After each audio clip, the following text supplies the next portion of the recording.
अस्सलाम वालेकुम everyone, welcome back to my channel. आज हमारा टॉपिक है फ्यूचर परफेक्ट टेंस, ठीक है, यानी मुस्तकबिल मुकम्मल ज़माना। सबसे पहले हम देखते हैं उसकी definition. Future perfect tense describes an action that will be completed before a specific time in the future, ठीक है। Definition: future perfect tense describes an action that will be completed before a specific time in the future. Urdu में इसकी definition है, यानी उर्दू में अगर इसकी तारीफ़ करें, मुस्तकबिल मुकम्मल ज़माना उस अमल को ज़ाहिर करता है जो मुस्तकबिल में किसी ख़ास वक्त से पहले मुकम्मल हो चुका होगा।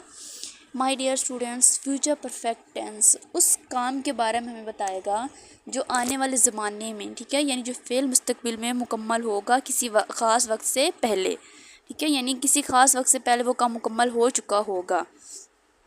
आगे हम इसका स्ट्रक्चर देखते हैं सेंटेंसेस के लिहाज से, ठीक है। नेगेटिव, इंटरगेटिव और सिंपल टेंसेस के लिहाज से हम इसका सेंटेंस स्ट्रक्चर देखते हैं। सबसे पहले हैं सिंपल टेंसेस, ठीक है, यानी सिंपल सेंटेंसेस में उसका सेंटेंस स्ट्रक्चर कैसे होगा। Subject plus will have plus shall have plus third form of verb plus object, ठीक है। अब आगे हैं इसकी एग्जांपल्स। फर्स्ट एग्जांपल है he will have finished his work, ठीक है, he will have finished his work, वो अपना काम मुकम्मल कर चुका होगा, ठीक है, यानी जो आने वाला वक्त होगा उसमें किसी ख़ास वक्त से पहले ये काम मुकम्मल हो चुका होगा।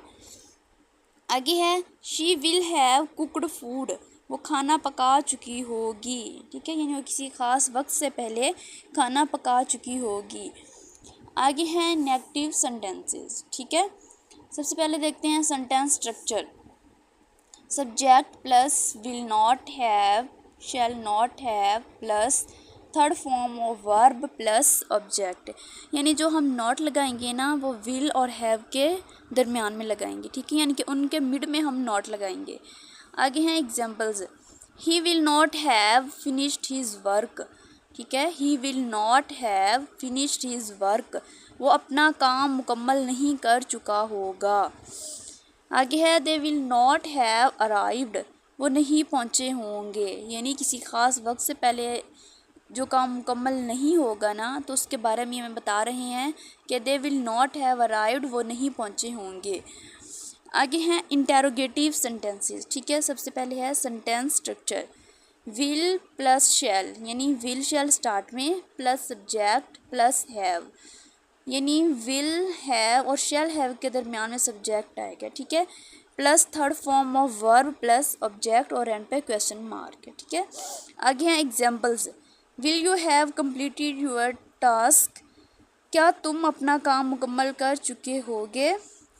Will you have completed your task, क्या तुम अपना काम मुकम्मल कर चुके होगे। विल शी हैव लेफ्ट, क्या वो जा चुकी होगी, ठीक है।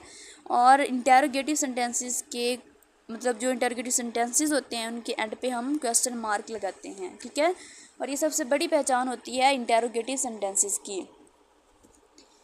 माय डियर स्टूडेंट्स, मेरे चैनल में आपको बहुत आसान लफ्ज़ों में टेंसेस सिखाए गए हैं, ठीक है, और अगर आप लोग मज़ीद इंग्लिश लैंग्वेज को आसान लफ्ज़ों में सीखना चाहते हैं तो मेरे चैनल को लाइक करते रहें, सब्सक्राइब करते रहें। आगे है इम्पोर्टेंट नोट्स, यानी इसमें अहम बातें क्या होंगी।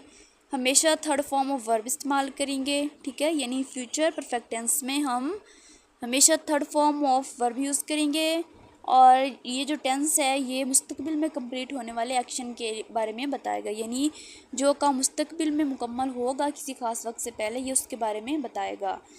इसमें अब देखेंगे कि जो इंग्लिश सेंटेंसेस होते हैं ना उनमें ज़्यादातर विल यूज़ हो रहा होता है, ठीक है, यानी विल ज़्यादातर इस्तेमाल होता है। शैल कुछ सेंटेंसेस में इस्तेमाल कर लेंगे लेकिन विल को ज़्यादा इस्तेमाल किया जाता है। माय डियर स्टूडेंट्स, अगर आप लोग इंग्लिश टेंसेस को आसान लफ्ज़ों में सीखना चाहते हैं तो मेरे चैनल को फॉलो करते रहें, मेरी वीडियोस को लाइक सब्सक्राइब करते रहें। See you in next video. Thank you for watching my video.